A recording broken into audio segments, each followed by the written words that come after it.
Okay, Tiki Talkers, well, this is part 2 where we continue to discuss how corrupt Judge Larry Bowling awarded Warren Performance Horses and their cheating attorney Jerry Williams of Castle Rock, Colorado, an outrageous sum of over $3,000 simply for her showing up at a hearing that, number 1, wasn't necessary, and number 2, I wasn't even at, I wasn't disputing anything, and I'd already told him I wasn't going to participate in any more crimes against me. Okay, so in this video, we're going to talk about the American rule.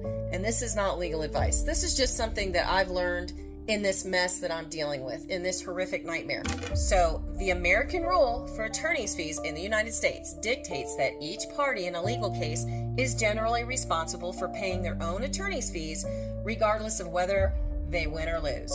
However, there are exceptions to the American rule, such as when a statute or contract specifies otherwise. Now, remember in part 1, I told you about that stipulation in the contract that said that if the owner determined there was a breach and Warren Performance Horses was successful in defending against that claim, they could be entitled to reasonable attorney's fees and costs.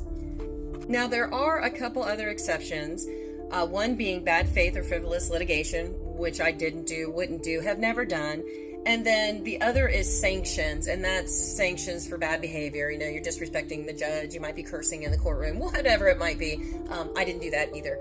I might have felt like it, but I didn't do it. I was very respectful because, you know what? That's the people's court, and I wasn't going to disrespect the people's court, even if I was having crimes committed against me. By the way, part 3 is in the works, and I'm sure there's going to be a lot of parts to this tragedy.